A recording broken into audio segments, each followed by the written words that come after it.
S, finally நீங்கள் கேட்ட video. இப்போ உங்கள் கையில் இருக்கிறது 5 months, ஆனால் படிக்கிறதுக்கு தலைக்கு மேலே இருக்குது. ஃபைன், ஆல்ரெடி நான் சொல்லியிருந்தேன் எனக்குமே லாஸ்ட் 6 monthsல நான் பண்ண விஷயங்கள் தான் கை கொடுத்துச்சு அப்படின்னு.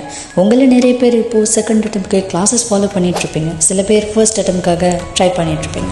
ஆரம்பத்திலே ஒரு விஷயம் சொல்கிறேன், நம்ம டைம் டேபிள் போடுறது முக்கியமே கிடையாது. அதை நீங்கள் கரெக்டாக ஃபாலோ பண்ணுறீங்களா இல்லையா அப்படிங்கிறது தான் ரொம்ப ரொம்ப முக்கியம். காலையில் எழுந்திரிச்சா எனக்கு தூக்கமாக வருது, டைமுக்கு எழுந்திரிக்க முடியல அப்படின்னு சொல்கிற ஸ்டூடெண்ட்ஸ்க்கு சொல்லிக்கிறேன், 3A எடுக்கணும், நல்ல ஸ்கோர் பண்ணணும் அப்படின்னு உண்மையான வெறி இருந்தால் இதெல்லாம் உங்களுக்கு வராது. சோர்வாக இருக்கிறப்போ ரிசல்ட்ஸ் வந்த தருணத்தை யோசிச்சு பாருங்கள், கண்டிப்பாக தூக்கமே வராது. அப்படியே வந்தாலும் கொஞ்சம் எழுந்திரிச்சு நடந்து நீங்கள் அதை மாற்றிக்க பார்க்கணும். முன்னாடியே சொன்ன மாதிரி ஒரு ஹேபிட்டை மாற்றுறதுக்கு இல்லைன்னா பழகிக்க 21 நாள் மினிமம் தேவைப்படும். தொடர்ந்து பண்ணாதான் எதுவுமே பழக்கத்துக்கு வரும். ஒரு அட்டெம்ப்டை மிஸ் பண்ணியும் நீங்கள் இது பண்ணலை அப்படின்னா ஐம் ரியலி சாரி, உங்களுக்கான வீடியோ இது கிடையாது. ஓகே, ஃபர்ஸ்ட் நீங்கள் பண்ண வேண்டிய விஷயம் என்னன்னா, எதுக்கு நீங்கள் தேவையில்லாமல் டைம் செலவு பண்ணீங்களோ அது எல்லாத்தையும் கட் டவுன் பண்ணும். அது நீங்கள் ஃபோன் பார்த்து வேஸ்ட் பண்ணுற டைமாக இருக்கலாம், இல்லைன்னா தேவையில்லாமல் சில பேர் எக்ஸ்ட்ரா கிளாஸஸ்னு ஒரு சப்ஜெக்ட்டுக்கு 2 இல்லைன்னா 3 கிளாஸஸ் போவாங்க. ஏதாச்சும் ஒரு கிளாஸ் தெளிவாக புரிகிற மாதிரி ஒரு கிளாஸை மட்டும் ஃபாலோ பண்ணுங்க. இதை ஃபஸ்ட்டு நீங்கள் செய்ய வேண்டிய விஷயம். இனி நீங்கள் வாரத்தில் ஒவ்வொரு நாளும் எத்தனை மணி நேரம் ஃப்ரீயாக இருக்கீங்க அப்படின்னு ஒரு சார்ட் போடுங்க. அதில் நீங்கள் 4 to 6 AM இல்லைனா 10 to 12 PM இந்த ரெண்டில் ஒரு டைமை ஒவ்வொரு நாளும் கண்டிப்பாக வச்சுருக்கணும். எப்படியுமே இந்த டைமில் உங்களுக்கு கிளாஸஸ் இருக்காது. அதுவே 4 to 6 AM இருந்துச்சுன்னா பெட்டர். பிகாஸ் உங்களுக்கு கிளாஸஸ் முடிச்சு நைட் வந்து படிக்கிறதுக்கு டயர்டாக இருக்க வாய்ப்பு இருக்குது. ஸோ நீங்கள் மார்னிங் ஹவர்ஸை பிக் பண்ணுறது பெஸ்ட். ஸோ ஒவ்வொரு நாளும் உங்களுக்கு இப்போ 2 hours இருக்குது. இது எந்த ஒரு காரணத்தை கொண்டும் நீங்கள் ஸ்கிப்பே பண்ணக்கூடாது. மற்ற மணித்தியாலங்களில் நீங்கள் காம்ப்ரமைஸ் பண்ணாலும் இந்த 2 மணித்தியாலத்தை நீங்கள் காம்ப்ரமைஸ் பண்ணவே முடியாது. உங்களுக்கு வேறு ஏதாவது ஒரு ஷெட்யூல் அந்த நாள் இருக்குது அப்படின்னா கண்டிப்பாக நீங்கள் இந்த 2 மணித்தியாலத்தை காலையிலையோ இல்லை அதே நாள் நைட்லேயோ பண்ணி முடிச்சு தான் ஆகணும். ஓகே, தென் ஒவ்வொரு நாளும் மிச்சம் இருக்கிற டைமில் எத்தனை மணி நேரம் ஃப்ரீயாக இருப்பீங்க அப்படின்னு கேல்குலேட் பண்ணுங்கள். இது ஒவ்வொரு நாளைக்கும் போட்டுக்கோங்க. மினிமம் 6 hours ஆச்சும் உங்களுக்கு இருக்குது அப்படின்னா பெஸ்ட். செகண்ட் அட்டம்ப்ட்னா கொஞ்சம் அதிகமாகவே டைம் இருக்கும். ஃபர்ஸ்ட் அட்டம்ப்ட்னா ஸ்கூல் டைம் இருக்கும். ஸோ அதனால் அவங்களுக்கு எக்ஸ்ட்ரா டைம் எடுத்துக்கிறது கொஞ்சம் கஷ்டமாக இருக்கும். பட் நல்லா ஞாபகம் வச்சுக்கோங்க, ஸ்கூலில் சொல்லித்தர விஷயங்களை கூட அப்போவே கிராப் பண்ணுறது தான் புத்திசாலித்தனம். அதை வீட்டுக்கு வந்து ரிவைஸ் பண்ணுறதுக்கு 30 minutes கூட ஆகாது. அதை ப்ராக்டிஸ் பண்ணுறதுக்கு தான் இந்த எக்ஸ்ட்ரா டைம் இப்போ தேவைப்பட போகுது. இதில் நடுவில் கிளாஸஸும் இருக்கும். உங்களுக்கு இது எல்லாத்தையும் கழிச்சிட்டு மினிமம் 6 hours ஆச்சும் ஒரு நாளில் இருக்கணும் அப்படின்னு பாருங்கள். அப்படியே ஒரு நாளில் குறைஞ்சாலும் வீக்கில் சாட்டர்டே ஒரு சண்டே இல்லைனா வீக் டேஸில் உங்களுக்கு அதிகமான ஹவர்ஸ் கிடைக்கக்கூடிய நாட்களை இதில் ஆட் பண்ணி பேலன்ஸ் பண்ணிக்கோங்க. தென் ஒவ்வொரு நாளும் கிடைக்கிற 6 hours ஏதாச்சும் ஒரு சப்ஜெக்டை மட்டும் முழுசாக படிங்க. ஒரு நாளைக்கு 2 சப்ஜெக்ட் போகிறத விட எனக்கு நல்லா ஒர்க் ஆனது ஒரு சப்ஜெக்டை தொடர்ந்து 3 நாளைக்கு படிக்கிறது.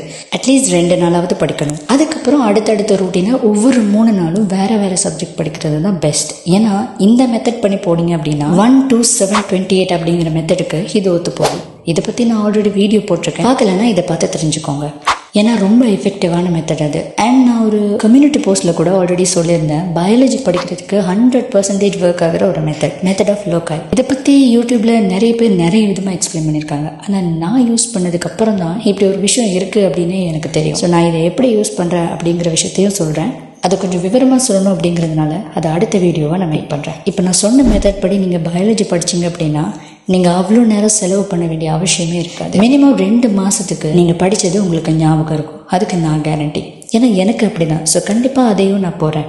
இந்த மெத்தட் ஆஃப் லோக்காயை நீங்கள் கரெக்டாக யூஸ் பண்ணிங்க அப்படின்னா பயாலஜி ஒரு ப்ராப்ளமாகவே உங்களுக்கு தெரியாது. ஸோ ஃபிசிக்ஸ் அண்ட் கெமிஸ்ட்ரியில் அதிகமாக உங்களுக்கு கவனம் செலுத்தலாம். தயவு செஞ்சு மார்னிங் ஹவர்ஸ் மட்டும் மிஸ் பண்ணிடாதீங்க. அடுத்து நீங்கள் செய்ய வேண்டியது, உங்களுக்கு எந்த யூனிட்டுக்கு ஜாஸ்தி எஃபர்ட் போடணும், எதுக்கு நம்ம கம்மியாக எஃபர்ட் போடணும் அப்படின்னு நீங்கள் ப்ரையாரிட்டைஸ் பண்ணுங்கள்.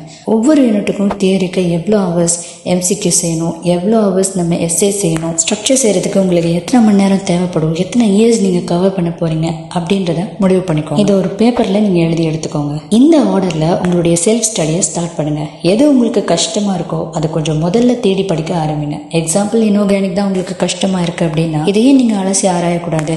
இந்த சப்ஜெக்ட் என்ன அவ்வளோ கஷ்டமா? இப்போ தான் யூடியூப்பில் நிறைய வீடியோஸ் இருக்கே, அதுலேயும் மெயினாக நம்மளுடைய ரிசோர்ஸ் புக் தான் இருக்கே, அதை தாண்டி எக்ஸ்ட்ராலாம் கண்டிப்பாக போட மாட்டாங்க. ஃபர்ஸ்ட் நீங்கள் ரிசோர்ஸ் புக்கை யூஸ் பண்ணுங்கள்.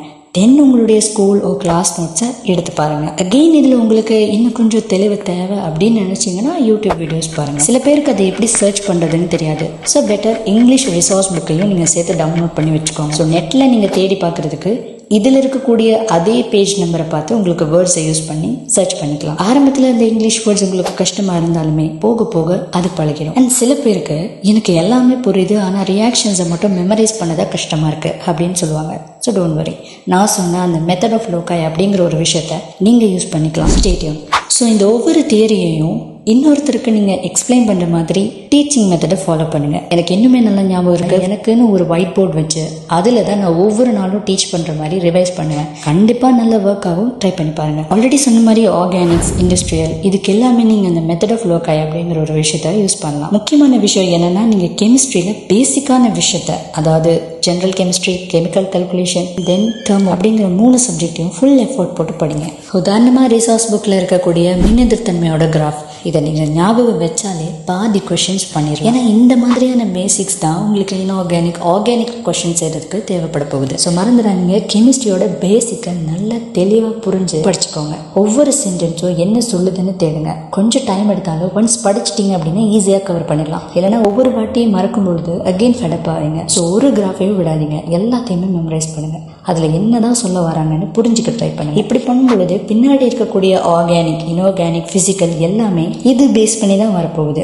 பொறியாட்டி நிறைய வீடியோஸ் பாருங்க. ஸோ இப்படி ஃபிசிக்ஸையும் நீங்கள் பேசிக்ல கரெக்டாக புரிஞ்சு படிக்க வேண்டியிருக்கும். மெயினாக மெக்கானிக்ஸ். ஃபிசிக்ஸில் இருக்கிற மோஸ்ட் ஆஃப் த தியரிஸ்க்கு நீங்கள் ஜிமெயின் அப்படிங்கிற புக்கை யூஸ் பண்ணலாம். இதை பற்றி நான் ஆல்ரெடி வீடியோ போட்டிருக்கேன். இதை நீங்கள் நெட்டில் சர்ச் பண்ணி டவுன்லோட் பண்ணிக்கலாம். நமக்கு எப்படி கொஷின்ஸ் போடுறாங்களோ அதே மாதிரி நல்ல ஸ்டாண்டர்டான கொஷின்ஸ் இதுலையும் இருக்கும். இதில் ஒரு நாளைக்கு 20 கொஷின் செஞ்சாலே போதும், நல்ல ஒரு தெளிவு கிடைக்கும். இதை முடிஞ்சால் ஒரு ரூட்டீன் மாதிரி டெய்லி கொண்டு போங்க. ஃபிசிக்ஸ் மேலே நல்ல இன்ட்ரெஸ்ட் வரும் உங்களுக்கு. அதில் ஆன்சர்ஸ் கூட போட்டிருப்பாங்க. என்னை பொறுத்தவரை சில மாடல் பேப்பர்ஸ் ரொம்ப காம்ப்ளிகேட்டடாக கொஸ்டின் எடுக்கணும்னு எடுக்கிற மாதிரி இருக்கும். ஸோ பெட்டர் நீங்கள் இந்த புக்கை யூஸ் பண்ணுங்கள். சொல்லப்போனால் இதில் இருந்து நம்மளுடைய பாஸ் பேப்பரில் எக்ஸாக்டாக அதே கொஷின்ஸும் வந்திருக்கு. ஃபிசிக்ஸை நினச்சி பயப்படுறவங்களுக்கு இது ஒரு பெஸ்ட் ஆப்ஷன் அப்படின்னு சொல்லலாம். ஸோ சம்மரியாக சொல்லப்போனால் உங்களுடைய ஃப்ரீ டைமை கரெக்டாக பிரிச்சுக்கோங்க. ஒவ்வொரு சப்ஜெக்டையும் ப்ரையாரிட்டைஸ் பண்ணுங்க. அந்த ஒவ்வொரு சப்ஜெக்ட்லையும் எந்தெந்த யூனிட் உங்களுக்கு கஷ்டமாக இருக்குது அப்படிங்கிறத ஆர்டர் பண்ணுங்கள். கஷ்டமான யூனிட்லேருந்து ஆரம்பிங்க. ஒரு நாளைக்கு ஒரு சப்ஜெக்ட், ஒவ்வொரு சப்ஜெக்டையும் தொடர்ந்து 3 நாள் படிங்க. சொன்ன மாதிரி அந்த மெமரைசேஷன் டெக்னிக்கையும் அப்லோட் பண்ணிடுறேன். அதையும் உங்களுடைய ஸ்டடீஸில் இன்க்ளூட் பண்ணுங்கள்.